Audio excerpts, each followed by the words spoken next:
What's up? It's Yoshi, the college toy collector, back at it again with the Masters of the Universe videos. And in this video today, we're going to be taking a look and talking about and comparing none other than new Eternia, Trapjaw, a part of the Masters of the Universe, Masterverse line of figures. Okay, so there he is, without further ado. So I suppose before we get started with all the commentary, let's just take a good look at him. Is it focusing? This is Trapjaw. This is what he looks like. He looks like that. Take a good look at him. There's the back side, the other side, and then the front again. There he is. Some notable features on Trapjaw here is he does have the opening and closing jaw here. It still has that really disgusting look on the inside. I know they're trying to go for the gore element, the weird guts and stuff, because his bottom jaw is completely missing, but you know, it kind of looks ugly. I would prefer it to just be black, kind of like how in a cartoon it would kind of just be a void, like how Skeletor's hood is just a void. You don't see his neck or anything. I kind of prefer the way that looks over this. The contrast there's no contrast because it kind of blends in with the pink color of the helmet. But yeah, his jaw does move. And then also his robotic arm on this side is on a ball and socket joint at the shoulder. So this is pretty cool. It allows for that kind of movement. And then there's also a ball and socket joint at the elbow, which is very cool and new and different. So that kind of allows for shimmying side to side, rotating and hinging like that, okay? And then he does have all the same articulation points as all the other Masterverse figures this far into the line, you know, the weird in and out motion in his legs and stuff like that.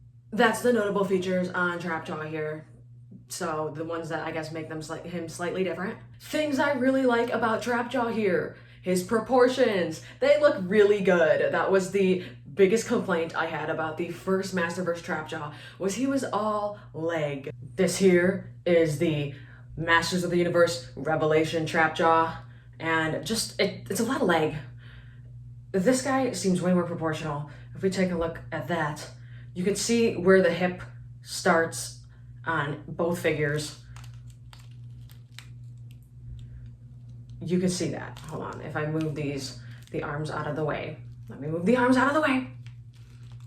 Let's look at where the difference in the hip starts. Do you see this? Do you see this? Very long legs on this guy. Proportional legs on this guy. So, believe it or not, I'm pretty sure they do have the same torso size, but just because of the legs, it seems like this torso shorter, but it's not. Not only do I like that the legs are proportional now, they also look good. This sculpt looks good. I do like that. The green is nice. This is a very good modern interpretation of the vintage design. Colors here also look fantastic.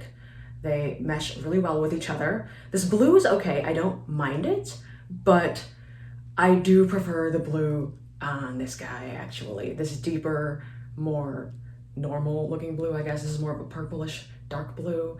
This is more of a vibrant greenish blue, which is okay. It's fine, but I'm used to associating Trapjaw more with this. I do like this, but I guess this is him when he's tan. This is him in the winter. So it's fine. That's literally my only complaint in terms of color. All the other colors look amazing. So the green, the pink, and the dry brushing, and then the metallic elements. The metallic elements on his torso and arm look good. Next thing I also really like about him is his head sculpt. His head sculpt is really good. I think that's a very good Trapjaw head sculpt. This one here kind of has a bit of an underbite, which gives him character. It gives him character and it's a different look. But this is definitely more of the traditional Trapjaw head sculpt that you're used to. I mean, this guy was trying to depict how he looks in Revelation, but he's too small to be the guy in Revelation, because Trapjaw was huge in Revelation and this guy's a little scrawny, so I don't know what they were doing there. You take a look at the inside of their jaws, you got this guy's, and then you got this guy's. They're both hideous, but this guy somewhat looks like he's a biker and he's making some weird face on the road, I guess. I don't know, he looks like he's sticking his tongue out weirdly. And this one, I don't know, this one just looks weird. I want to paint this black because you can barely see it with the color of the helmet. Now, if we take a look at new Eternia Trapjaw, look at the length of this arm. It is big, it is good looking. It looks so much better. Like, that looks heavy duty. That looks so epic, so cool. That's what you would want to see in a cyborg type character, I guess, is an oversized robotic arm compared to his arm here. And this arm here looks amazing. I love the way this looks. Look at the metallic colors. Look at that. It looks really good. Looks really, really good. And this robotic arm just looks amazing. This dry brushing, that makes it look like actual metal. And then it's kind of shows some wear. I don't know, that doesn't show very well, but it's dry brushed all throughout the whole thing. This shoulder sculpt is really, really cool.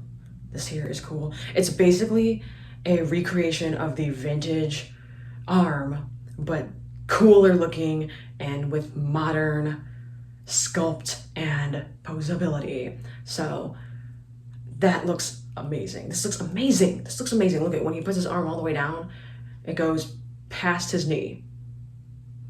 And there's just so much articulation here with the ball joints in both the shoulder and the elbow. And then you can take the attachments off like this. The accessories slash arm attachments, I guess, also do hook on his belt, just like the other figure. And they fixed the problem I had with the other one too, is now they hook slightly in the back so he can put his arms all the way down. It is an improvement in every way, okay? Because let's just look at what mess we were dealing with before. So here we have first wave syndrome Trapjaw, even though he wasn't the first wave, but he has first wave syndrome because there's so much wrong with this. As we can see, the hooks here, not only are the holes barely big enough to even fit the hook of these arm attachments, but it's on the side of the belt. So he can't put his arms down like this. If he has attachments here, he has to put his arms like this and look like an idiot walking around, okay? This looks stupid, it looks dumb, okay? So it was a bad design in more ways than one, where the things here should have been more towards the back. Okay, that was a big complaint here. I mean, if you saw the Masterverse collection video, you know I spent a little too long talking about this guy. So if you really want to know everything I have to say about him, okay, but the new one fixed this, and it fixed everything, it fixed a lot of things. Now, let's take a look at new Eternia Trapjaw again here and admire him for all the things he fixed. And let's put the gun accessory on his belt as well. Look at that, look at that. You could still see it from the front, but they are towards the back.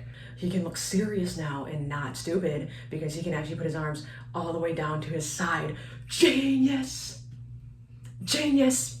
I don't know how y'all didn't notice that before. That it was kind of dumb. Anyway, I love you. I'm just kidding. It's constructive criticism. Okay, love you. Okay, anyway, yeah. So just 10 out of 10 figure, beautiful figure. Do I need to say more? He's gorgeous. He is the definitive 7-inch Trapjaw, the definitive modern Trapjaw when we're not trying to copy the way the vintage ones look.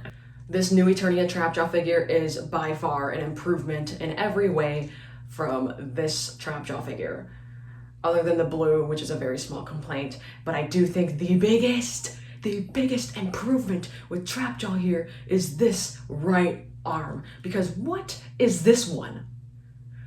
What do we got going on here? He has way too short of an arm here, especially way too short of an upper arm. The humerus here looks too short, and he weirdly has some kind of bicep thing going on there, even though it's a robotic arm, so why the heck is there even a bicep to begin with? The Revelation Trapjaw's right arm has an in and out and a swivel like that, and then it has the single jointed elbow. And then it also has the removable attachments. But this just looks so ugly to me. What is this? What is this sculpt? What is this sculpt? This is probably the most disappointing thing of this entire Trapjaw. As if the mouth here was not disappointing enough as it is, this here is appalling. It's appalling, especially when you compare it to the length of this arm. This arm here. What the heck is this? Anyway, I really did not like the arm on this guy. I didn't like a lot of things on this guy. One thing I was looking at with this robotic arm though, is he has what seems to be a hydraulic cylinder right here that is attached to the base of here and then is also attached to the upper arm here. And I'm trying to see if that would even physically work. That is the one curse that I have with understanding how mechanics work, is I will literally, I will break apart every artistic interpretation of mechanics to see if they actually would function in real life, because it's really annoying when they just place things in random spots and blah, blah, blah, blah, and it makes no sense whatsoever. So this immediately caught my eye when I saw this cylinder here. So yeah. Okay, looking at this arm design, I see that there's a clevis, which is where the base of the cylinder is mounted to, which is right here on the bottom. That'll allow for this motion, that freedom of motion. Every other type of motion is constrained. So let's say that's a one-axis rotation. So that would allow that to move freely. And then the top of the cylinder looks to be connected to the upper arm. And in this sculpt, it's completely constrained because there's no actual correct mount here. But I guess we can use our inference skills and act like this is also a clevis, so that it has some degrees of freedom as well and isn't fully constrained here. Because the only way this would work is this clevis would need to be mounted on something stationary that doesn't move, and then the upper arm would need to be mounted on something that rotates, so then when the cylinder pushes out, it rotates the arm. Obviously, in the sculpt, it's all one sculpt. You're not going to see it. The actual toy's not going to move like that, but you know, this is the problem with me, is I overanalyze everything, because if it doesn't look right, it's going to bother me. So it's not obviously going to be like that for the toy, but if we're like thinking in real life, if we build this in real life, this would need to be a two-piece system here with where it rotates, one piece rotates and one piece is the stationary axis of rotation, so that this cylinder placement actually would make sense. Because it would make sense if that was the case. It wouldn't be able to move it very far though, because look at how short that is. It would theoretically only be able to move it like, bet you were not expecting an engineering lesson in a trap jaw video, but here we are. Okay, this is Yoshi's. This is what we really get in with Yoshi's content here. Okay, it's Yoshi likes to throw in engineering everywhere in all of the videos. This is not a hydraulic cylinder, but it's a pneumatic one. They work the same way. It's just one has fluid and one has air, but it's just the same thing, where, you know, you either have air going in one side or air going in the other side, and depending on which way it goes, it extends the rod like this, okay? And on his arm, we have a clevis that is mounted to the shoulder area, and the clevis allows for this kind of rotation, but it doesn't allow for this kind of rotation. It only allows for this kind. And then we're gonna assume that there's a clevis on the other side so that this can have a degree of freedom like this. Otherwise, if one area is stuck and is fully constrained, it will not work. A lot of machinery uses linear motion converted into rotational motion to achieve rotational motion, and that is simply because linear motion is stronger than rotational, because it's a lot harder to rotate something and have enough torque for something to rotate something of a higher mass, per se, than pushing something and pulling something. So that's why a lot of machinery uses linear motion, and then they convert it to rotational through the use of a mechanism design. So when you're doing that, you need to have freedom of rotation on at least two axes.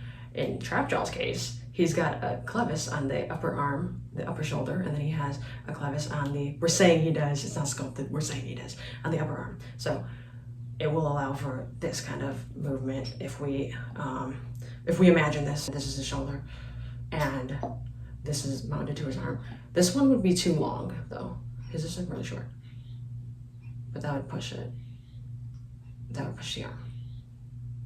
Typically, when you see this kind of mechanical assembly on some kind of robotic arm of some kind, they usually have a linear actuator or cylinder here on both sides, on both the bottom and the top of the arm, to allow for an entire extension.